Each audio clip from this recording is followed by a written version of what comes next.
నమస్కారం. శ్రీకర్ న్యూస్ కి స్వాగతం. ముందుగా ముఖ్యాంశాలు. రాజమండ్రి విమానాశ్రయంలో సెప్టెంబర్ 17న యాత్రి సేవా దివాస్ 2025 వేడుకలు.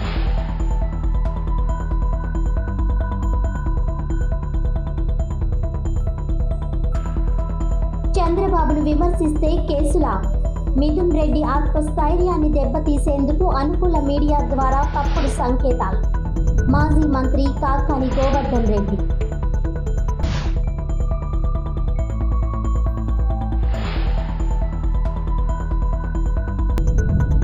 సిటీ ఐఎన్టీయూసీ అధ్యక్షుడిగా Shivakumar Goud.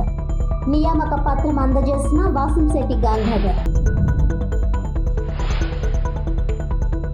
Airports authority of India ఆధ్వర్యంలో దేశవ్యాప్తంగా సెప్టెంబర్ 17ను నిర్వహించే యాత్రి సేవా దివాస్ 2025ను రాజమండ్రి విమానాశ్రయంలో ఘనంగా నిర్వహించనున్నట్లు విమానాశ్రయ డైరెక్టర్ ఎన్కే శ్రీకాంత్ ప్రకటించారు. స్థానిక రాజమండ్రి ఎయిర్పోర్ట్స్ పరిపాలనా భవనంలో విలేకరుల సమావేశంలో ఆయన మాట్లాడుతూ విమానయానం చేసే ప్రయాణికులకు ప్రపంచ స్థాయి అనుభవాన్ని అందించేందుకు ఏఏఐ తీసుకుంటున్న చర్యలను ప్రతిబింబించేలా ఈ దినోత్సవం జరుపుకుంటున్నట్లు తెలిపారు. ప్రయాణికులకు సురక్షితమైన సౌకర్యవంతమైన సేవలు అందించాలనే నిబద్ధతకు ఇది ఒక ప్రతీక అని అన్నారు. రాజమండ్రి విమానాశ్రయంలో జరిగే ప్రధాన కార్యక్రమాలు, సాంస్కృతిక ప్రదర్శనలు, క్విజ్ మరియు పెయింటింగ్ పోటీలు, విమానాశ్రయ భవనాల అలంకరణలు, ప్రయాణికులకు ఉచిత వైద్య పరీక్షలు, ఆతిథ్య సత్కార కార్యక్రమాలు చేపట్టనున్నట్లు తెలిపారు. అమ్మ పేరుతో ఒక మొక్క, ఏక్ పేట్ మాకే నామ్ నినాదంతో చెట్లు నాటడం, సీనియర్ సిటిజన్లకు సత్కారం, విద్యార్థులు విమానాశ్రయ సిబ్బందితో ముఖాముఖి కార్యక్రమం నిర్వహించనున్నట్లు డైరెక్టర్ తెలిపారు. యాత్రి సేవా దివాస్ ద్వారా ప్రయాణికుల సౌకర్యం, భద్రత, సంతృప్తి, ప్రాముఖ్యతను పునరుద్ఘాటించడం ముఖ్య ఉద్దేశ్యమని అన్నారు. భారతీయ విమానాశ్రయాలను మరింత కలుపుకొని స్థిరమైన మరియు ప్రయాణికులకు అనుకూల వాతావరణంగా తీర్చిదిద్దడమే ఈ దినోత్సవం యొక్క ముఖ్య ఉద్దేశ్యమని శ్రీకాంత్ పేర్కొన్నారు. యాత్రి సేవా దివాస్ 2025 వేడుకలు విమానాశ్రయాలు మరియు ప్రయాణికుల మధ్య మరింత సాన్నిహిత్యాన్ని పెంపొందించడంలో ఏఏఐ యొక్క దార్శనికతను ప్రతిబింబిస్తాయని ఆయన తెలిపారు. ఎయిర్పోర్ట్స్ అథారిటీ ఆఫ్ ఇండియా దేశవ్యాప్తంగా ఉన్న విమానాశ్రయాల్లో సెప్టెంబర్ 17, 2025 అంటే రేపు యాత్రి సేవా దివస్ కార్యక్రమాన్ని నిర్వహిస్తోంది. ఈ కార్యక్రమంలో భాగంగా రాజమండ్రి ఎయిర్పోర్ట్లో కూడా పలు కార్యక్రమాలు నిర్వహిస్తున్నాము. వాటిలో ముఖ్యంగా tree plantation, blood donation camp, ప్రయాణికుల్లో పిల్లలకి quiz competitions, drawing competitions and free health checkup to passengers and free eye checkup outside the terminal building for other people. ఇవి కాకుండా 10th నుంచి 12th క్లాస్ పిల్లలకి విమానాశ్రయం చూపించడం, వారికి ఏవియేషన్ సెక్టర్లో ఉన్న అవకాశాల గురించి అవగాహన కలిగించడం ఒక కార్యక్రమంగా చేస్తున్నామండి. అది కాకుండా ఇది ముఖ్యంగా ఏంటంటే ప్రయాణికుల సౌకర్యం, భద్రత మరియు వారి యొక్క సౌకర్యాలు మెరుగుపరచడం, వారితో ఉన్నటువంటి బంధాన్ని మెరుగుపరచుకోవడానికి ఈ కార్యక్రమం ఎయిర్పోర్ట్స్ అథారిటీ ఆఫ్ ఇండియా నిర్వహిస్తోంది. అన్ని విమానాశ్రయాల్లో నిర్వహిస్తోంది.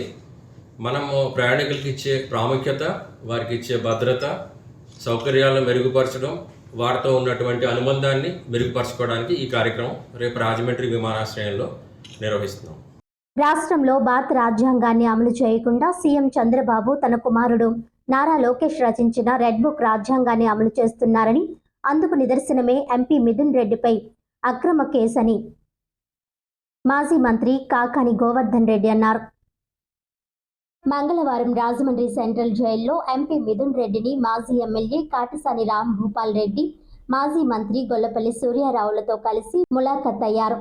అనంతరం జైలు బయట విలేకరులతో మాట్లాడుతూ అంబేద్కర్ ప్రజా సంక్షేమం కోసం రాజ్యాంగం రాస్తే లోకేష్ మాత్రం ప్రతిపక్ష నాయకులపై ఎలా తప్పుడు కేసులు బనాయించాలి, వారిని ఎలా అప్రతిష్టపాలు చేయాలనే దానిపై తన రెడ్ బుక్ రాజ్యాంగం రాశారని అన్నారు. కూటమి అధికారంలోకి వచ్చాక చంద్రబాబు పాలనను ప్రశ్నించిన ప్రతి ఒక్కరిపై కేసులు నమోదు చేశారని అన్నారు. కేవలం తన పాలనలో ప్రజా సంక్షేమాన్ని గాలికి వదిలి ప్రతిపక్షాలను అణగద్రొక్కడానికే అధిక సమయం కేటాయిస్తున్నారని ఆరోపించారు. అసలు లిక్కర్ స్కామ్ జరగలేదని, కేవలం ఎంపీ మిథున్ రెడ్డి ఆత్మస్థైర్యాన్ని దెబ్బతీసేందుకు అక్రమంగా కేసు బనాయించి జైల్లో పెట్టారని ఆవేదన వ్యక్తం చేశారు. అంతేకాకుండా మిథున్ రెడ్డి ఆత్మస్థైర్యాన్ని దెబ్బతీసేందుకు చంద్రబాబు తన అనుకూల మీడియా ద్వారా తప్పుడు కథనాలు అల్లి ప్రజలను తప్పుదోవ నటిస్తున్నారని ఆరోపించారు. త్వరలో మిథున్ రెడ్డి కడిగిన ముత్యంలా జైలు నుంచి బయటకు వస్తారని ఆశాభావం వ్యక్తం చేశారు. ఈ సమావేశంలో వైసీపీ రాష్ట్ర యువజన విభాగం అధ్యక్షుడు జక్కంపూడి రాజా, రుడా మాజీ చైర్మన్ మేడపాటి షర్మిలారెడ్డి తదితరులు పాల్గొన్నారు. ప్రక్కనే ఒక పార్లమెంటేరియన్గా వారికి కొన్ని ప్రత్యేకమైనటువంటి సౌకర్యాలు ఉన్నాయి. వాటిని అమలు చేయవలసినటువంటి రాష్ట్ర ప్రభుత్వం కానీ జైలు అధికారులు కానీ వాటిని ప్రక్కన పెట్టి కేవలం మార్నింగ్ బ్రేక్ఫాస్టు, మధ్యాహ్నం లంచ్, సాయంత్రం డిన్నర్ 3 ఒకేసారి ఇవ్వడం అనేది బహుశా ఇది భారత పార్లమెంటరీ వ్యవస్థకి ఇది చాలా సిగ్గుసేటు. మీరు ఈ రాష్ట్ర ప్రభుత్వం ముఖ్యంగా ఈ కూటమి పెద్దలు రెడ్ బుక్లు ఏం రాసుకున్నారో మాకు తెలియదు, కానీ మాకు రాజ్యాంగంలో ఉన్నటువంటి విషయాలు మాత్రమే మాకు తెలుసు. ఆ రాజ్యాంగం జెడ్ కేటగిరీలో ఉన్నటువంటి ఒక పార్లమెంటేరియన్ని, పార్లమెంట్ సభ్యుల్ని, వై కేటగిరీలో ఉన్నటువంటి ఒక పార్లమెంటేరియన్ని, పార్లమెంట్ సభ్యుల్ని వారు పెట్టినటువంటి ఆ సెక్షన్స్ లేకపోతే పెట్టినటువంటి ఆ కేసు యొక్క తీరు రేపు కోర్టులో తేల్స్తుంది. అంతవరకు వారి పట్ల ఈ రాష్ట్ర ప్రభుత్వం లేకపోతే జైలు అధికారులు అమలు చేయవలసినటువంటి మినిమమ్, ఆయనకి మార్నింగ్ బ్రేక్ఫాస్ట్ కానీ, మధ్యాహ్నం లంచ్ కానీ, అదేవిధంగా ఈవినింగ్ డిన్నర్ కానీ, వీటన్నిటినీ కూడా వారికి ఆయా సందర్భాల్లో ఆయా సమయాల్లో సప్లై చేసుకోవాల్సినటువంటి హక్కు చేసే బాధ్యతలు ప్రభుత్వానికి ఉన్నాయి, జైలు అధికారులకు ఉన్నాయి. వాటిని పక్కన పెట్టి ఏదో ఒక నియంతలాగా కేసు పెట్టడం, ఆ కేసులో ఉన్నటువంటి ఆ యొక్క విషయాన్ని జోలికి మేము పోవడం లేదు, కానీ అది మేమందరం అంటున్నాం, వారు కూడా నిర్భయంగా ధైర్యంగా చెప్తున్నారు. ఇవన్నీ ఒక బేస్లెస్, ఆధారాలు లేనటువంటి కొన్ని అభియోగాలు నా మీద మోపి నన్ను జైల్లో పెట్టారనేది మొదటి నుంచి చెప్తున్నటువంటి మాట. అది యథార్థం. అది ఇవాళ కాకపోయినా రేపైనా కోర్టులో ఒక కడిగిన ముత్యంలాగా మా మిథున్ రెడ్డి గారు బయటకు వస్తారు. ఎందుకంటే వాళ్ళు ఈనాటి రాజకీయ కుటుంబం కాదు వాళ్ళది. గడిచినట్టు 40-45 సంవత్సరాల నుంచి ఈ రాజకీయాలతోటి, ప్రజాస్వామ్యంతో, పరిపాలనాపరమైన అనుభవాలతో ఉన్నటువంటి కుటుంబం. ఆ కుటుంబాన్ని కక్ష కట్టి జైల్లో పెట్టాలి, నిర్బంధించాలి, ఇబ్బందులు పెట్టాలన్నటువంటి ఒక ఆలోచనతో చేసినటువంటి ఏదైతే ఈ దుశ్చర్య ఉందో, దీనికి ప్రభుత్వం తగినటువంటి మూల్యం వేళ కాపని రేపైనా చెల్లించుకోవాల్సినటువంటి పరిస్థితులు వస్తాయని ఈ సందర్భంగా మనవి చేస్తా ఉన్నా. నమస్కారం. ఇవాళ ఏదైతే ఈ కూటమి ప్రభుత్వం జగనన్న వేసినటువంటి పునాది, ఈ రాష్ట్రంలో ఉన్నటువంటి ప్రతి పేదవాడికి నాణ్యమైనటువంటి వైద్య సౌకర్యాలని అందించడం అనేటువంటిది ప్రభుత్వం తాలూకా బాధ్యత, పేదవాడి యొక్క హక్కు కింద భావించి రాష్ట్రంలో దాదాపుగా 17 కొత్త మెడికల్ కాలేజీలని నిర్మాణం చేసేటటువంటి దిశగా అడుగులు వేస్తూ ఉంటాయి. ఇవాళ గడిచినటువంటి చంద్రబాబు నాయుడు గారి యొక్క రాజకీయ ప్రస్థానం అంతా కూడా ఏ రోజున్నా ఆయన తాలూకా కుటుంబ సభ్యులు, ఆయన పార్టీ యొక్క అనుయాయులు ఏ రకంగా సంపాదన చేసుకోవాలనేటువంటి ఆలోచన తప్పితే పేదవాడికి మంచి చేయాలి, ఒక విద్యపరంగా వైద్యపరంగా వారికి భరోసాగా నిలబడాలి అనేటువంటి ఆలోచన ఏ రోజు కూడా చేయనటువంటి వ్యక్తి. ఇవాళ రాజశేఖర రెడ్డి గారి యొక్క అడుగుజాడల్లో నడుస్తూ వారి యొక్క ఆశయాలని ముందుకు నడిపిస్తా ఉన్నటువంటి జగన్మోహన్ రెడ్డి గారు తీసుకున్నటువంటి ఒక గొప్ప నిర్ణయాన్ని, ప్రభుత్వమే వైద్య కళాశాలను అందించాలి, నిర్మాణం చేయాలి, సూపర్ స్పెషాలిటీ సేవల్ని సైతం ప్రభుత్వం ఉచితంగా పేదవాడికి అందించాలనేటువంటి ఆలోచన చేశారు. ఇవాళ దానిని నిర్వీర్యం చేసేటటువంటి దాంట్లో భాగంగా ఈ ప్రభుత్వం మెడికల్ కాలేజీల యొక్క నిర్మాణాన్ని మరి పీపీపీ మోడ్లోకి ప్రైవేటీకరణ చేసేటటువంటి ఆలోచన ఏదైతే చేస్తూ ఉన్నారో దాన్ని ముక్తకంఠంతో ఇవాళ వ్యతిరేకిస్తూ ఉన్నాం. మరి అందులో భాగంగానే వైఎస్ఆర్ కాంగ్రెస్ పార్టీ విద్యార్థి యోజన విభాగాల ఆధ్వర్యంలో ఈ నెల 19వ తేదీ నాడు రాష్ట్ర వ్యాప్తంగా ఏ ప్రాంతాల్లో అయితే ఈ 17 మెడికల్ కళాశాలని ప్రభుత్వ మెడికల్ కళాశాలని నిర్మాణం చేస్తూ ఉన్నాం ఆ ప్రాంతాలలో మరి ప్రభుత్వం మీద ప్రొటెస్ట్ తెలియజేసేటటువంటి కార్యక్రమాన్ని చేపడతా ఉన్నాం. మరి ఖచ్చితంగా ప్రభుత్వం కనుక ఈ విషయంలో దిగిరానటువంటి పక్షంలో ఇది మరింత రాబోయేటటువంటి రోజుల్లో జగన్మోహన్ రెడ్డి గారి యొక్క నాయకత్వంలో దానిని మరింత ఈ ఉద్యమాన్ని తీవ్రతరం చేసేటటువంటి కార్యక్రమం కూడా చేపడతామని చెప్పి తెలియజేస్తూ చలో ప్రభుత్వ మెడికల్ కాలేజ్ అనేటువంటి నినాదంతో ఈ యొక్క కార్యక్రమాన్ని చేపడతా ఉన్నామని చెప్పి కూడా ఈ సందర్భంగా పాత్రికా ముఖంగా మరి రాష్ట్ర ప్రజలందరికీ కూడా తెలియజేస్తూ ప్రభుత్వాన్ని కూడా హెచ్చరిస్తా ఉన్నాం. తక్షణమే మీరు ఉపసంహరించుకోండి ఈ యొక్క నిర్ణయాన్ని. లేని పక్షంలో ఖచ్చితంగా ప్రజలు మీ మీద ఇప్పటికే తీవ్రమైనటువంటి వ్యతిరేకత ఉన్నారు. మీరు చేసేటటువంటి ఇటువంటి నిర్ణయాలకి మరింత వ్యతిరేకత వస్తుందనేటువంటి విషయాన్ని ఈ సందర్భంగా గుర్తుపెట్టుకోండి అని చెప్పి హెచ్చరిస్తా ఉన్నాం. తెలుగుదేశం ప్రభుత్వంలో అంబేద్కర్ పెట్టిన రాజ్యాంగం కంటే చంద్రబాబు నాయుడు లోకేష్ పెట్టిన రెడ్ బుక్ రాజ్యాంగంతో ఏ వైఎస్ఆర్సీపీలు ఏ లీడర్నైనా కూడా అరెస్ట్ చేయొచ్చు, ఏ విధమైన కేసులు పెట్టచ్చు. ఒకవేళ ఆ కేసులకు కోర్టులో బెయిల్ వచ్చా మళ్ళీ పీటీ వారెంట్లో మళ్ళీ కూడా బయటికి రాకుండా చేయొచ్చే సంస్కృతి మాత్రం ఈరోజు తెలుగుదేశం గవర్నమెంట్లో చూడడం జరుగుతుంది. నేను 1985 నుంచి ఎమ్మెల్యేగా ఉన్నాను కాబట్టి ఇటువంటి పరిపాలన కానీ ఇటువంటి పోలీస్ వ్యవస్థను కానీ ఇట్లా ఈ విధంగా హరాస్మెంట్ చేసినది మొట్టమొదటిసారి. అంటే నా 40 ఏళ్ళ రాజకీయ జీవితంలో మొట్టమొదటిసారి ఈరోజు చూడడం జరుగుతుంది. అంటే ఇది ఈ రాష్ట్రం ఏ విధంగా ఉంది మనం ఒకసారి లాండ్ ఆర్డర్ అంటే మాత్రం తెలుగుదేశం నాయకులు ఏం చేసినా కూడా దాని మీద కేసులు లేని పరిస్థితి. పొరపాటున వైఎస్ఆర్సీపీ వాళ్ళు దాంట్లో సంబంధం లేకపోయినా కూడా ఎవరు అనామకులు ఇచ్చిన వాళ్ళ కంప్లైంట్ తీసుకొని కేసులు పెట్టే పరిస్థితి ఈరోజు ఈ తెలుగుదేశం ప్రభుత్వంలో చూడడం జరుగుతుంది. కానీ రాజకీయ నాయకులు ప్రతి ఒక్కరు కూడా తెలుసుకోవాల్సింది ఒకటే, ఏ రాజకీయ నాయకుడు కూడా అధికారం ఎవరికి కూడా శాశ్వతం కానే కాదు. ఖచ్చితంగా అధికారాన్ని ఈరోజు దుర్వినియోగం చేస్తే రేపొద్దున అధికారం లేకపోతే మాత్రం ఈరోజు ఏ విధంగా అధికారాన్ని దుర్వినియోగం చేశామో నెక్స్ట్ అదే బాధలు కూడా ఖచ్చితంగా ఎవరైతే అధికారం దుర్వినియోగం చేశారో అటువంటి రాజకీయ పార్టీలు కానీ రాజకీయ నాయకులు కానీ ఖచ్చితంగా అనుభవించాల్సిన పరిస్థితి ఉంది. కానీ ఈరోజు మిథున్ రెడ్డిని చూసిన తర్వాత ఒక మంచి ఎంపీగా ప్రజల మన్నలను పొందిన మన పెద్దిరెడ్డి కుటుంబం నుంచి ఇటువంటి ఆయన ఈ విధంగా జైల్లో పెట్టడం అనేది మాకందరికీ కూడా చాలా బాధాకరం.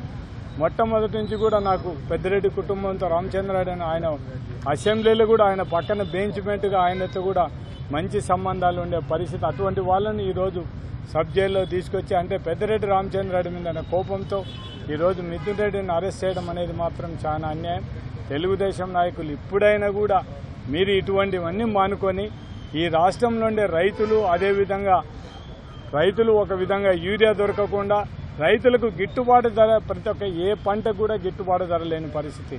ఈరోజు మేము కర్నూలులో చూసుకుంటే ఉల్లి కోసం రైతులందరూ కూడా రోడ్లు ఎక్కిన పరిస్థితి. సరైన గిట్టుబాటు ధర మీరు 12 రూపాయలని చెప్పడం జరిగింది. ఆ 12 రూపాయలు కూడా ఇవ్వలేని పరిస్థితిలో ఈరోజు తెలుగుదేశం పార్టీ కూటమి ప్రభుత్వం అంటే రైతులను ఏ విధంగా ఆదుకుంటున్నారనేది కూడా ఒక్కసారి తెలుగుదేశం నాయకులు ఆలోచించాల్సిన అవసరం ఉంది. మిత్రుడు మిథున్ రెడ్డి గారిని రాజమండ్రి సెంట్రల్ జైల్లో కలవడం జరిగింది. మిథున్ రెడ్డి గారు ఆరోగ్యంగా ఉన్నాడు, ధైర్యంగా ఉన్నాడు, ఎక్కడ కూడా ఆందోళనకి గురవుతున్నటువంటి పరిస్థితులు లేవు. అయితే ఈరోజు భారతదేశంలో మహనీయుడు బిఆర్ అంబేద్కర్ గారు 4 ప్రధానమైనటువంటి మూల స్తంభాల మీద రాజ్యాంగ విలువలతో ప్రజాస్వామ్యం పరిడిల్లాలనేటువంటి ఆలోచనతో రాజ్యాంగాన్ని రచించడం జరిగింది. ఈరోజు ఆంధ్ర రాష్ట్రంలో చంద్రబాబు నాయుడు గారు నారావారి రెడ్ బుక్ రాజ్యాంగంలో ఒక 4 వ్యవస్థలను ఏర్పాటు చేసుకున్నాడు. మొదటి వ్యవస్థ ఎవరి మీద మనం కేసులు పెట్టాలి దాన్ని ఎంపిక చేసుకున్నాడు. ఆ వ్యక్తుల్ని ఆ కుటుంబాలని లక్ష్యంగా అది మొదటి అంశం. రెండవది వచ్చేటప్పటికి వాళ్ళ మీద ఎటువంటి కేసులు బనాయించాలా మూడోది వచ్చేటప్పటికి జైల్లో పెట్టి ఎన్ని రోజులు ఉంచాలా, నాలుగోది వచ్చేటప్పటికి అనుకూల మీడియా ద్వారా వాళ్ళని ఏ విధంగా జనాల్లోకి ఒక తప్పుడు సంకేతాలు పంపించాలి. ఈ నాలుగిటి మీద ఈరోజు పాలన జరుగుతుంది తప్ప చంద్రబాబు నాయుడిని ప్రశ్నిస్తే కేసులు, చంద్రబాబు నాయుడిని విమర్శిస్తే కేసులు, కూటమి పాలన గురించి ఎవరన్నా ఇబ్బందులు పడుతున్నావా అని చెప్పి వాళ్ళ బాధ వ్యక్తం చేస్తే కేసులు. ఈరోజు ఒకటే గుర్తుంచుకోవాలి, చంద్రబాబు నాయుడు గారు నన్ను జైల్లో పెట్టారు, 86 రోజులు జైల్లో ఉన్నాం. ఎప్పుడైనా గాయపడ్డ సింహం కన్నా గర్జించే సింహం ప్రమాదం అనేటువంటిది గుర్తుంచుకోండి. గర్జించే సింహం కన్నా గాయపడ్డ సింహం ప్రమాదం అనేటువంటిది గుర్తుంచుకోండి. కాబట్టి మీరు చేసినటువంటి ఈ పనుల వల్ల మీ శాడిజం లేదా మీలో ఉండేటువంటి ఏదన్నా కోరిక తీర్చుకోగలరేమో తప్ప ఎక్కడా కూడా మాకున్నటువంటి ఈరోజు మిథున్ రెడ్డి గారికి ఉన్నటువంటి మానసిక స్థైర్యాన్ని, పెద్దిరెడ్డి గారి కుటుంబానికి ఉన్నటువంటి విలువల్ని మరింత పెంచేటువంటి విధంగా ఉంటాయి తప్ప ఎక్కడా కూడా మీరు అనుకున్నటువంటి విధంగా పాపం మీరు పైశాచికానందం పొందాలని జైల్లో ఇబ్బంది పడితే వెలి పాపం పోయిన దగ్గరలా మిథున్ రెడ్డి గోడు వినిపిస్తే దాన్ని మేము బయటకు వచ్చి మాట్లాడితే విని పైశాచికానందం పొందాలనేటువంటి మీకు పాపం ఇబ్బందికర పరిస్థితులు ఏర్పడ్డాయి. వాళ్ళు ధైర్యంగా ఉన్నారు, ఆరోగ్యంగా ఉన్నాడు. ఈరోజు మీరు పెట్టినటువంటి కేసులు చూస్తే సాధారణంగా ప్రభుత్వాల్లో ఏదన్నా చిన్న చిత్తక విషయాలు ఏం చేస్తారు, చిన్న కేసుని పెద్ద కేసుగా బనాయిస్తారు. ఇప్పుడు ఈయన చంద్రబాబు నాయుడు గారి పరిపాలనలో ఎక్కడ లేనటువంటి కేసులను సృష్టించి ఈరోజు వాటిని తీసుకొస్తున్నాడు. అది మనం చెప్పడం కాదు, చంద్రబాబు నాయుడు నోటికుండానే వచ్చింది. ఏమన్నాడు, మీరందరూ నన్ను ఇప్పుడు సిబిఐని చూడరు, 95లో సిబిఐని చూస్తారన్నాడు. 95లో సిబిఐని ఎవరు? ఎన్టీ రామారావుకి వెన్నుపోటు పొడిచి వచ్చినటువంటి సిబిఐ. కాబట్టి అడ్డదారిలో ఎన్టీ రామారావు గారికి వెన్నుపోటు పొడిచి అందలం ఎక్కినటువంటి సిబిఐని మరలా చూస్తారని చెప్పి చంద్రబాబు నాయుడు నోటికుండానే మాట్లాడుతున్నాడంటేనే ఈరోజు రాష్ట్రంలో అనేకమైనటువంటి నేరాల ఘోరాలు జరుగుతున్నాయి. దళితుల ఐక్యతపై ఎస్సీ వర్గీకరణ పేరుతో దేశవ్యాప్తంగా చరిత్రలోనే అతిపెద్ద రాజకీయ కుట్ర జరుగుతోందని national president for Mala Mahanadu and రాక్స్ డాక్టర్ ఆర్ఎస్ రత్నాకర్ తీవ్ర స్థాయిలో ధ్వజమెత్తారు. ఎస్సీ వర్గీకరణను శాంపుల్గా పంజాబ్, హర్యానాలో మొట్టమొదటిగా ఈ దేశంలో చేసింది కాంగ్రెస్ పార్టీ ప్రభుత్వమే అని national president for Mala Mahanadu and రాక్స్ డాక్టర్ ఆర్ఎస్ రత్నాకర్ అన్నారు.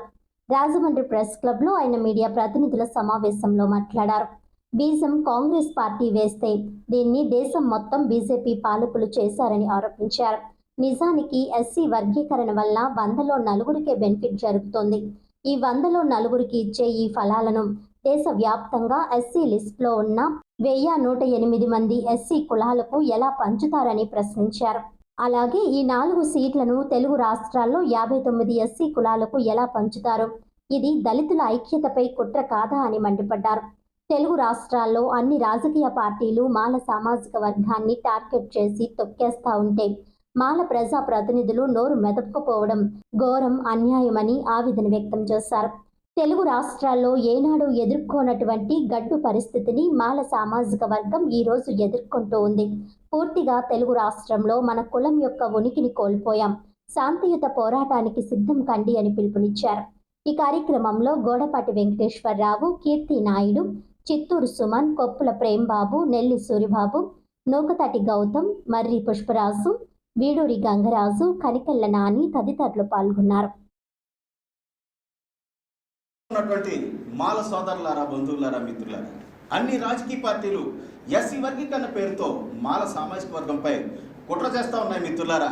కాబట్టి మనమంతా అప్రమత్తమై శాంతియుతంగా ఈ కేంద్ర రాష్ట్ర ప్రభుత్వాలకు కుట్రకు వ్యతిరేకంగా శాంతియుత ప్రజాస్వామ్యంతో పోరాటం చేయకపోతే మిత్రులారా, మాల సోదరులారా, అనగనగా తెలుగు రాష్ట్రాల్లో ఒకప్పుడు మాల సామాజిక వర్గం ఉండేది, అది అంతరించిపోయిందని చెప్పేసి తెలుగు రాష్ట్రాల్లో మరి మనం చదువుకునే పరిస్థితి వస్తుంది మిత్రులారా. ఈ ఎస్సీ వర్గీకరణ అనేది దేశం మొత్తానికి సంబంధించినటువంటి సబ్జెక్ట్ మిత్రులారా. ఒక్క తెలుగు రాష్ట్రాల్లోనే కాదు, మరి తెలుగు రాష్ట్రాల్లో ఉన్నటువంటి మాల సోదరులందరూ కూడా గమనించాలి మిత్రులారా. ఎస్సీ రిజర్వేషన్ పేరుతో మనకు పడేసేది ఎంగిల్ మెతుకులు మాత్రమే మిత్రులారా. Just it is a left over rice, just it is a spit rice, nothing but peanuts. మనకిచ్చేది ఎంగిల్ మెతుకులు మాత్రమే మిత్రులారా. ఈ దేశంలో ఎస్సీ లిస్టులో 1108 ఎస్సీ కులాలు ఉన్నాయి మిత్రులారా. తెలుగు రాష్ట్రాల్లో 59 ఎస్సీ కులాలు ఉన్నాయి. మోడీ, చంద్రబాబు నాయుడు వీళ్ళందరూ కలిసి సామాజిక న్యాయం పేరుతో, equal justice, equitable distribution and justice పేరుతో మిత్రులారా మనకి ఎస్సీ రిజర్వేషన్ వల్ల 100లో 4కే బెనిఫిట్ జరుగుతూ ఉంది మిత్రులారా. అందుకనే ఈనాటికి ఎస్సీలు కులం ఏదైనప్పటికీ కూడా 100లో 96% ఎస్సీలు ఈనాటికి కూడా బాటమ్ లెవెల్లో పేదరికంలో ఉండిపోయారు మిత్రులారా. ఈ 100లో 4కి ఇచ్చేటటువంటి ఈ సీట్లను తెలుగు రాష్ట్రాల్లో అపూర్వ సహోదరులు, గురు శిష్యులు చంద్రబాబు నాయుడు, రేవంత్ రెడ్డి ఈ 100లో 4కి ఇచ్చేటటువంటి ఈ సీట్లను తెలుగు రాష్ట్రాల్లో ఎస్సీ లిస్టులో ఉన్నటువంటి 59 ఎస్సీ కులాలకు సమంగా పంచుతారట మిత్రులారా. అలాగే 100లో 4కి ఇచ్చేటటువంటి ఈ సీట్లను మోడీ సాబ్ అయితే దేశవ్యాప్తంగా ఎస్సీ లిస్టులో ఉన్నటువంటి 1108 ఎస్సీ కులాలకు సమంగా పంచుతారట మిత్రులారా. ఇది సాధ్యమేనా? అయితే ఎస్సీ వర్గీకరణ ఈ ఎంగిలి మెతుకుల్లో మనం పడేసేటటువంటి ఎంగిలి మెతుకుల్లో మరి సమన్యాయం పేరుతో వర్గీకరణ అంటున్నారు కదా. చంద్రబాబు నాయుడు, రేవంత్ రెడ్డిని నేను కోరేది ఒకటే, మీ కేబినెట్ మంత్రి పదవుల్లో వర్గీకరణ అక్కర్లేదా? ఈ దేశంలో ఉన్నటువంటి భూముల విషయంలో వర్గీకరణ అక్కర్లేదా? ఈ దేశంలో ఉన్నటువంటి ఇండస్ట్రీస్ విషయంలో వర్గీకరణ అక్కర్లేదా? హైకోర్టు, సుప్రీంకోర్టు జడ్జెస్ విషయంలో వర్గీకరణ అక్కర్లేదా? మేము ఎర్రిపప్పగాడు కాబట్టి మాకు పడేసేటటువంటి ఎంగిలి మెతుకుల్లోనైనా సమన్యాయం, మిగతా అట్లా అవసరం లేదని చెప్పేసి సందర్భంగా ప్రశ్నిస్తా ఉన్నాను మిత్రులారా.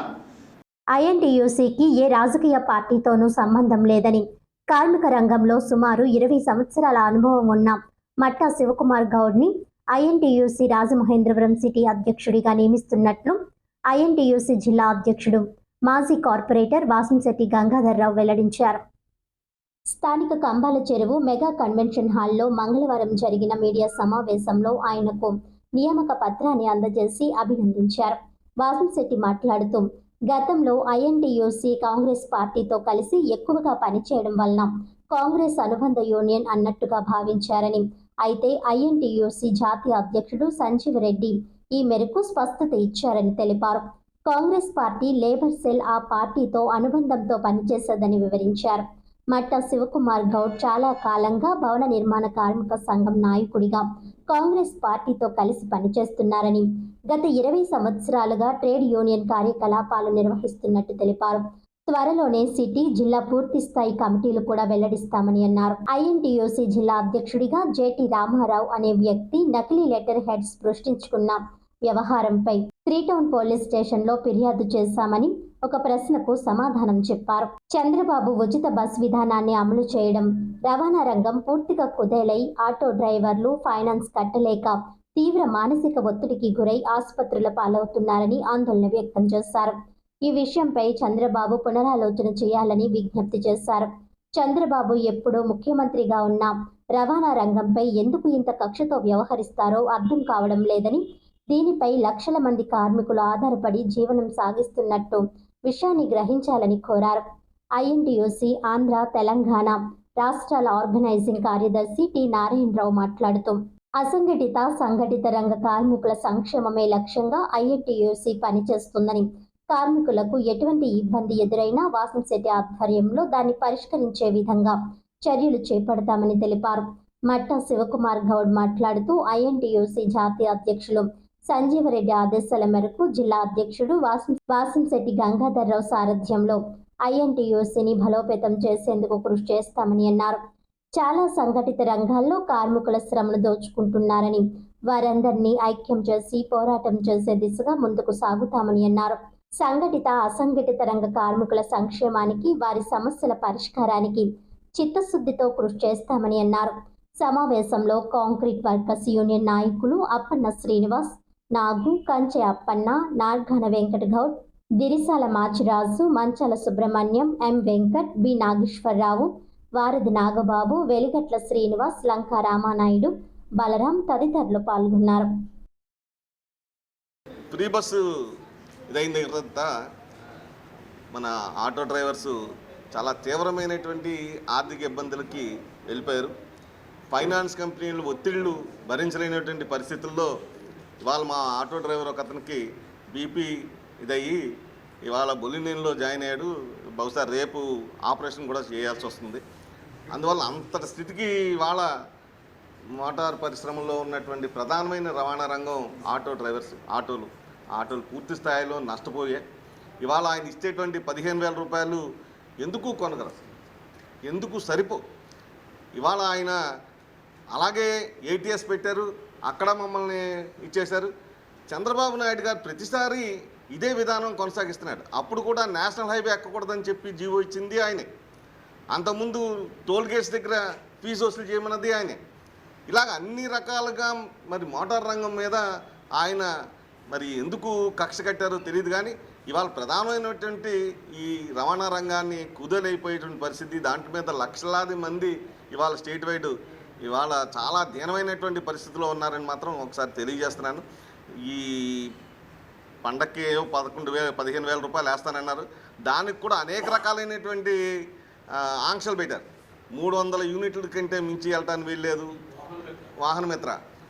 అలాగే వాళ్ళు పూర్తిగా డ్రైవర్లు కాదు, ఓనర్ కమ్ డ్రైవర్కి ఇస్తాము, ఇలా చాలా రకాలైనటువంటి ఆంక్షలు పెట్టారు. అంటే గతంలో జగన్మోహన్ రెడ్డి గారు ప్రభుత్వంలో ఇచ్చినటువంటి వాళ్ళలో సగం మందికి కూడా ఇవాళ వచ్చేటువంటి పరిస్థితి కూడా లేదు. అందువల్ల మరి చంద్రబాబు నాయుడు గారు మళ్ళీ ఒకసారి సీఎం గారు కాబట్టి ఏఐయుడబ్ల్యూసిలో స్టేట్ వైస్ చైర్మన్గా చేశాను. నాకు భవన నిర్మాణ కార్మికులే కాదు, ఆర్గనైజ్డ్ అన్ఆర్గనైజ్డ్ సెక్టార్లో ఈ కార్మికుల సమస్యల పట్ల పూర్తి అవగాహన ఉంది. కార్మికులకి నా వంతు నా శక్తి మేరకు నేను ఎప్పుడూ వెనకడికి వేయలేదు. ఎటువంటి ప్రలోభాలకి తలగకుండా, శక్తివంతం లేకుండా కార్మికులందరికీ నా శక్తి మేరకు నా సహాయ సహకారాలు అందించాను. ఇక మీద కూడా అందిస్తాను. అంటే ఏంటి, వర్కర్స్కి మనం ఏ రకంగా మనం సహాయం చేయగలం, వాళ్ళని ఎలా ఎడ్యుకేట్ చేయగలం అనేది నా ప్రస్తావన అక్కడి నుంచి స్టార్ట్ చేశా. ఓఎన్జీసీలో పెట్టా, గెయిల్లో 96లో పెట్టా, అలాగే 2007లో కేన్ ఎనర్జీలో పెట్టా, 2011లో జిఎస్పిసిలో యూనియన్ పెట్టా. ఇలాగ యూనియన్లు పెట్టుకుంటూ నేను ఉద్యోగం చేస్తూ కొంతమందికి మినిమం వేజ్ అంటే ఏంటి, ఈపీఎఫ్ అంటే ఏంటి, ఈఎస్ఐ అంటే ఏంటి, ఇన్సూరెన్స్లు, గ్రాడ్యుయేటీ లేకపోతే ఇంక్రిమెంట్లు ఏ రకంగా డిఏ పాయింట్స్ పెరిగినప్పుడు ఏంటి అనేది నాది అంతా కూడా ఒక సెంట్రల్ ఆర్గనైజేషన్స్ మాట్లాడమే. నేను ఎవరికి నా ఫోటో కానీ నా పేరు కానీ మ్యాగజైన్ ప్రెస్ వాళ్ళు కూడా తెలియదు వాస్తవానికి. ప్రముఖ ప్రజా ఉద్యమకారుడు, హైకోర్టు సీనియర్ న్యాయవాది బొజ్జ తారకం చిత్రపటానికి పలువురు పూలమాలలు వేసి ఘనంగా నివాళులర్పించారు. ప్రముఖ ప్రజా ఉద్యమకారుడు, హైకోర్టు సీనియర్ న్యాయవాది బొజ్జ తారకం 9వ వర్ధంతి సందర్భంగా ఆదివాసీ మహాసభ, దళిత బహుజన వ్యవసాయ కార్మిక సంఘం సంయుక్తంగా రాష్ట్ర ప్రభుత్వానికి పలు డిమాండ్లను అమలు చేయాలని ఆదివాసీ మహాసభ న్యాయ సలహాదారు అయినాపురపు సూర్యనారాయణ కోరారు. ఈ మేరకు ది రాజమండ్రి ప్రెస్ క్లబ్లో బొజ్జ తారకం చిత్రపటానికి పూలమాలలు వేసి ఘనంగా నివాళులర్పించారు. అనంతరం ఆయన మీడియాతో మాట్లాడుతూ ఎస్సీ ఎస్టీ భూ నిర్వాసితులకు 4,000 కోట్ల ఆర్ఎన్ ప్యాకేజీ చెల్లించడంతో ఆర్ఎండ్ఆర్ ప్యాకేజీ చెల్లించకుండా గృహ నిర్మాణాలకు భూసేకరణ చేసిన జిల్లా కలెక్టర్లపై కేసులు నమోదు చేయాలని డిమాండ్ చేశారు. ప్యాకేజీ చెల్లించే వరకు కొత్త భూసేకరణ చట్టంలోని సెక్షన్ 46 ప్రకారం ఎటువంటి నిర్మాణాలు చేపట్టడానికి వీల్లేదన్నారు. జీలుగుమిల్లి పరిధిలో నేవీ ఆయుధ సామాగ్రి డిపో ఏర్పాటు నిర్ణయాన్ని వెంటనే ఉపసంహరించుకోవాలని, దీనిపై గ్రామ సభలో చేసిన తీర్మానాన్ని గౌరవించాలని కోరారు. 1994లో సుప్రీంకోర్టు ఇచ్చిన ఆదేశాల మేరకు తహసీల్దార్లకు బదులుగా రెవెన్యూ డివిజనల్ అధికారులు మాత్రమే కుల ధృవీకరణ పత్రాలు జారీ చేయాలని అన్నారు. సమావేశంలో ఆదివాసీ మహాసభ ప్రెసిడెంట్ మీడియం వెంకటస్వామి, పూనెం విష్ణు, మీడియం వెంకటేష్, ముచ్చుక రంజిత్ కుమార్, గిన్నెపల్లి వెంకటరమణ, గొడుతూరి చిన్నారావు, అరగంటి వీరభద్రారెడ్డి తదితరులు పాల్గొన్నారు. పాటు ఆర్ఎండ్ఆర్ ప్యాకేజ్ కూడా ఇవ్వాలి. 2224 జీవో కింద 10 లక్షల రూపాయలు ఆర్ఎండ్ఆర్ ప్యాకేజ్ ఇస్తామని ప్రభుత్వం జీవో కూడా విడుదల చేసింది. ఈ మేరకు 40,000 కుటుంబాలకి 40,000 కుటుంబాలకి 4,000 కోట్ల రూపాయలు ప్రభుత్వం చెల్లించాల్సి ఉంది. గత ప్రభుత్వం ఇవ్వలేదు, ఈ ప్రభుత్వం వెంటనే చెల్లించాలని చెప్పి డిమాండ్ చేస్తున్నాం. అదేవిధంగా అసలు ఈ భూసేకరణ ఆర్ఎండ్ఆర్ ఇవ్వకుండా అసలు భూసేకరణే చేయకూడదు. భూసేకరణ చేశారు కాబట్టి ఆ భూసేకరణ చేసినటువంటి కలెక్టర్ల మీద కేసులు నమోదు చేయాలని చెప్పేసి కోరుతున్నాం. కొత్త భూసేకరణ చట్టంలో సెక్షన్ 46 ఏం చెప్తుందంటే ఆర్ఎండ్ఆర్ ఇవ్వకుండా ఆ భూమి ఉపయోగించకూడదు. ఆ భూమిని గృహ నిర్మాణాలకైతే గృహ నిర్మాణం చేయకూడదు, ప్రాజెక్టులకైతే దేని నిమిత్తం అయితే తీసుకున్నారో అది ఉపయోగించకూడదు, పూర్తిగా ఆర్ఎండ్ఆర్ చెల్లించేటంత వరకు అని కొత్త భూసేకరణ చట్టంలో సెక్షన్ 46 చెప్తుంది. కాబట్టి ఈ మేరకు నిబంధనలకు విరుద్ధంగా భూసేకరణ చేసి ఇప్పటివరకు కూడా ఆర్ఎండ్ఆర్ ప్యాకేజ్ చెల్లించినటువంటి ప్రభుత్వం వెంటనే చెల్లించాలి. ఈ మేరకు కలెక్టర్లందరి మీద కూడా కేసులు నమోదు చేయాలని కోరుతున్నాం. అదేవిధంగా స్పా ముసుగులో అసాంఘిక చర్యలకు పాల్పడితే చూస్తూ ఊరుకునేది లేదని చర్యలు తీసుకుంటామని రాజమండ్రి ప్రకాష్ నగర్ సిఐ ఎస్కే బాజీలాల్ అన్నారు. రాజమండ్రిలో హైటెక్ వ్యభిచారానికి కేంద్రంగా కొన్ని స్పా సెంటర్లు మారిపోయాయి. నార్త్ స్టేట్స్కు చెందిన మహిళలను తీసుకువచ్చి వ్యభిచారం చేయిస్తున్నట్లుగా పోలీసుల దర్యాప్తుతో వెల్లడవుతున్నాయి. మసాజ్ సెంటర్ల మాటున వ్యభిచారం నడుస్తూ కొందరు నిర్వాహకులు డబ్బులు చేసుకుంటున్నారు. అసాంఘిక కార్యకలాపాలకు అడ్డాగా మారుతున్నాయంటే అవును అనే సమాధానం వినిపిస్తుంది. తూర్పుగోదావరి జిల్లా రాజమండ్రి ప్రకాష్ నగర్ పోలీసులు స్పా సెంటర్ ముసుగులో వ్యభిచారం నిర్వహిస్తున్న వారి గుట్టు రట్టు చేశారు. ఏవి అప్పారావు రోడ్లోని ప్రియాంక గార్డెన్స్ ఎదురుగా feather touch spa and beauty సెలూన్లో వ్యభిచారం జరుగుతున్నట్లు సమాచారం రావడంతో పోలీసులు ఆకస్మిక తనిఖీలు చేశారు. 3 నిర్వాహకులు, 4 విటులు, 5 మహిళలు పట్టుబడ్డారు. 1 పరారీలో ఉన్నారు. బాధిత మహిళలను ప్రభుత్వ ఉమెన్ హోమ్కి తరలించారు. జిల్లా ఎస్పీ నరసింహకిషోర్ ఆదేశాలతో స్పా సెంటర్లపై నిఘా ఏర్పాటు చేశారు. ప్రకాష్ నగర్ సిఐ మాట్లాడుతూ విటుల తరహాలో స్పా సెంటర్కి వెళ్లి డెకాయిట్ ఆపరేషన్ నిర్వహిస్తామని అన్నారు. వ్యభిచారం నిర్వహిస్తూ స్పా సెంటర్ల యజమానులు పట్టుబడితే షీట్స్ ఓపెన్ చేస్తామని హెచ్చరించారు. నేను ప్రకాష్ నగర్ ఇన్స్పెక్టర్ ఆర్ఎస్కే బాజీలాల్. నిన్న సాయంకాలం 14వ తేదీన శ్రీ తూర్పుగోదావరి జిల్లా ఎస్పీ గారి నరసింహకిషోర్ గారి ఉత్తర్వుల మేరకు, అలాగే central zone DSP incharge DSP గారు వై శ్రీకాంత్ గారి ఆదేశాల అనుసారం ఇన్స్పెక్టర్ బాజీలాల్ అయిన నేను మరియు మా సిబ్బందికి రాబడిన సమాచారం మేరకు ఫలానా ప్రియాంక గార్డెన్స్ ఎదురుగా గల ఫెదర్ టచ్ అనే స్పా అండ్ బ్యూటీ సెలూన్లో అసాంఘిక కార్యక్రమాలు జరుగుతున్నాయనే సమాచారం మేరకు నిన్న మా సిబ్బందితో తనిఖీ చేయగా అందులో వ్యభిచారం, స్పా ముసుగులో వ్యభిచారం నిర్వహిస్తున్నట్టు మేము గుర్తించాము. అందులో భాగంగా ఒక 4 విటులను, ఒక 5 బాధితులను, అమ్మాయిలను, దాని తర్వాత దాని ఆర్గనైజర్స్ అయిన 3 గుర్తించి 2 అరెస్ట్ చేయడం జరిగింది. మిగతా అతను పరారీలో ఉన్నాడు. అతన్ని కూడా వెంటనే అరెస్ట్ చేస్తాము, త్వరలోనే అరెస్ట్ చేస్తాము. సో వీళ్ళందరి మీద కేసు కట్టి రిమాండ్కి పంపడం జరుగుతుంది. అలాగే రాజమండ్రి ప్రాంతంలో ఈ బ్యూటీ సెలూన్ అండ్ స్పా వ్యాపారం చేస్తున్న వారందరికీ కూడా పోలీసు వారి హెచ్చరిక. ఈ బ్యూటీ అండ్ స్పా ముసుగులో వ్యభిచారం కానీ లేకపోతే ఇలాంటి యాంటీ సోషల్ ఎలిమెంట్స్ చేస్తున్నట్టు మాకు సమాచారం వస్తే ఇమీడియట్గా వారి మీద షీట్స్ ఓపెన్ చేయటం, అలాగే వారి యొక్క స్పా అండ్ సెలూన్ అన్నీ కూడా క్లోజ్ చేయటము, సీజ్ చేయడం జరుగుతుంది. సో దయచేసి మేము అందరికీ హెచ్చరిస్తున్నాము. అయినా సరే ఇంకా 1-2 అట్లా జరుగుతున్నాయి. సో వారి మీద గట్టి నిఘా ఏర్పాటు చేయడం జరుగుతుంది. వారి మీద కఠిన చర్యలు కూడా తీసుకుంటాం. బాధిత మహిళలను హోమ్కి పంపించామండి. విటుల్ని రిమాండ్ పంపిస్తున్నామండి. విటుల్ని ఆర్గనైజర్స్ పెడుతున్నామండి. అలాగే డెకాయ్ ఆపరేషన్ కూడా చేస్తున్నాము. స్పా సెంటర్స్ అన్నీ కూడా పోలీసు వారు రాకను గుర్తించి వారితో జాగ్రత్తలు తీసుకుంటున్నారు. అందు నిమిత్తం మేము కూడా వారికంటే ఒక ముందు అడుగుతో డెకాయ్ ఆపరేషన్ చేసి వారిని గుర్తించి వారి మీద కఠిన చర్యలు తీసుకుంటాం. షీట్స్ ఓపెన్ చేస్తామండి. అలాగే స్పా సెంటర్ కూడా సీజ్ చేసేస్తాము. ఇంకా మళ్ళీ స్పా సెంటర్ నిర్వహించుకుంటాం. ఈ రాత్రిపూట ఓపెన్ డ్రింకింగ్, అలాగే డ్రంక్ అండ్ డ్రైవ్, అలాగే నైట్ సస్పెక్ట్స్ ఎవరెవరు ఉన్నారో వాళ్ళందరినీ గుర్తించి వారి యొక్క యాంటీసిడెంట్స్ వెరిఫై చేయటం, అలాగే ఫింగర్ ప్రింట్స్ వెరిఫై చేయటం, దాని తర్వాత అందులో వారి యొక్క నేర చరిత్ర తెలుసుకోవటం, అలాంటి వాళ్ళని మేము అదుపులో తీసుకొని వారి మీద గట్టి నిఘా ఏర్పాటు చేయటం జరుగుతుందండి. అలాగే నైట్ ఎవరు కూడా రోడ్ల మీద ఇష్టానుసారంగా బైకులు నడపడం కానీ, ఓపెన్ డ్రింకింగ్ చేయటం కానీ, డ్రంక్ అండ్ డ్రైవ్ చేయటం కానీ చేయరాదని చెప్పేసి పోలీసు వారి నుంచి విజ్ఞప్తిస్తున్నాం. అదే చెప్తున్నాను, స్పెషల్ డెకాయ్ ఆపరేషన్ చేస్తాం. డెకాయ్ ఆపరేషన్ అంటే యాజ్ ఎ కస్టమర్ కింద ఇచ్చేసేసి దాంట్లో గుర్తించడం జరుగుతుంది వారు అసాంఘిక కార్యక్రమాలు చేస్తున్నారా లేదా అని. ఇలాంటివి జరగకుండా పోలీసు వైపు నుంచి అన్ని చర్యలు తీసుకుంటున్నామండి. అలాగే ఇలాంటి అసాంఘిక కార్యక్రమాలకు పాల్పడితే మాత్రం పోలీసు వారి నుంచి గట్టి చర్యలు తీసుకొనబడను. అలాగే మీకు చెప్పినట్టు షీట్స్ ఓపెన్ చేస్తాము. అలాగే మన స్పా సెంటర్స్ కూడా సీజ్ చేస్తాం. రాజమహేంద్రవరం రూరల్ శ్రీ మహాకాళి సమేత మహాకాళేశ్వర గర్భాలయంలో మహాశివలింగానికి రాష్ట్ర పచ్చదనం మరియు సుందరీకరణ కార్పొరేషన్ మాజీ చైర్మన్ చంద్ర నాగేశ్వర్, డాక్టర్ పర్వతవర్ధిని దంపతుల కుమార్తె దీపిక, బాబ్జీ రత్న సుధీర్ దంపతులు సుమారు 20 కేజీల వెండి పానిపట్టం తొడుగులు అలంకరించి సమర్పించుకున్నారు.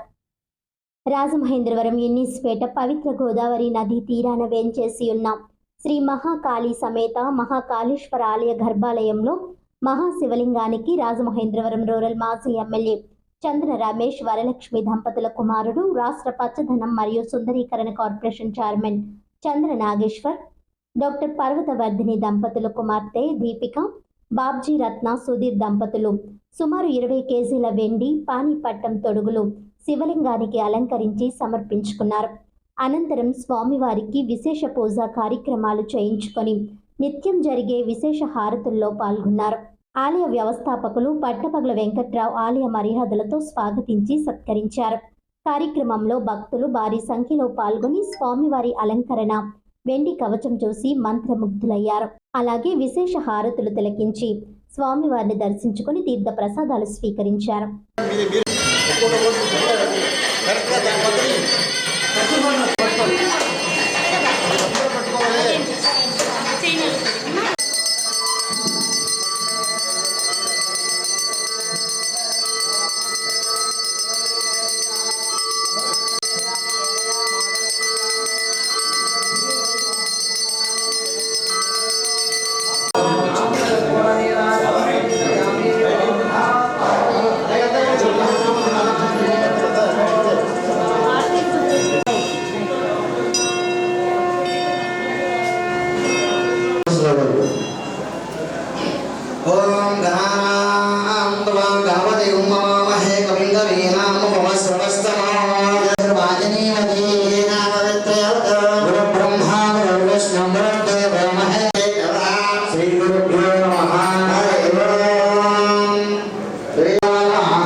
శ్యామ ముఖము ఊర్ధమున శాంత ముఖము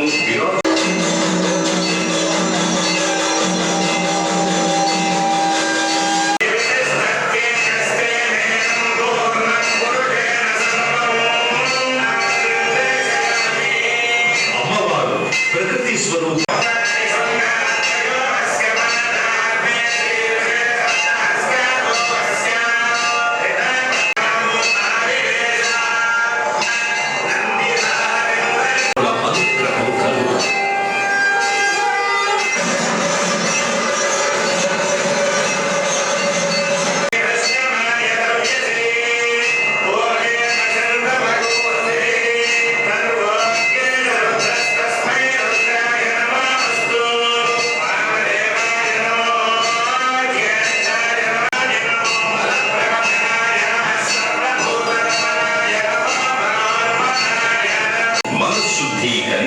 ఈర్ష్య అసూయ ద్వేషం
రాజమహేంద్రవరం విక్రమ్ హాల్లో ఏఎస్ ఆనంద్ ఆధ్వర్యంలో ఉభయ తెలుగు రాష్ట్రాలకు చెందిన లబ్ధ ప్రతిష్ఠులైన గాయని గాయకులు పాల్గొని శ్రోతలను ఆనంద ఢోలికల్లో ముంచెత్తారు. రాజమహేంద్రవరం సుబ్రహ్మణ్య మైదానం ఆవరణంలోని విక్రమ్ హాల్లో ఘనంగా జరిగింది. ఈ కార్యక్రమం ఏఎస్ ఆనంద్ ఆధ్వర్యంలో జరిగింది. ఉభయ తెలుగు రాష్ట్రాలకు చెందిన లబ్ధ ప్రతిష్ఠులైన గాయని గాయకులు పాల్గొని శ్రోతలను ఆనంద ఢోలికల్లో ముంచెత్తారు. జూనియర్ బాలు సతీష్, శ్రీ తిరుపతి వెంకట్ రవి, విజయనగరంకు చెందిన పండు, ఈవెంట్స్ అధినేత శ్రీ పండు, హైదరాబాద్కు చెందిన అత్తిలి శ్రీకాంత్, వెంకటేశ్వరరావు, చిప్పాడ నాగేశ్వరరావు గేయాలను ఆలపించి శ్రోతలను మంత్రముగ్ధులను చేశారు.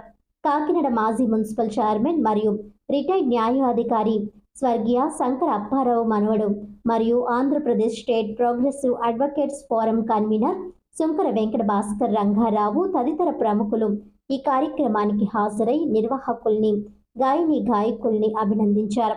ఈ సందర్భంగా మాట్లాడుతూ మెగా కార్యక్రమం విజయవంతం అయ్యేందుకు తమ సంపూర్ణ సహాయ సహకారాలు అందజేశారు.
వార్తలోని ముఖ్యాంశాలు మరోసారి. రాజమండ్రి విమానాశ్రయంలో సెప్టెంబర్ 17న యాత్రి సేవా దివాస్ 2025 వేడుకలు.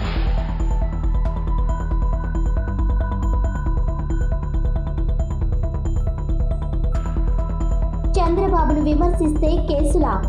మిథున్ రెడ్డి ఆత్మస్థైర్యాన్ని దెబ్బతీసేందుకు అనుకూల మీడియా ద్వారా తప్పుడు సంకేతాలు. మాజీ మంత్రి కాకాని గోవర్ధన్ రెడ్డి.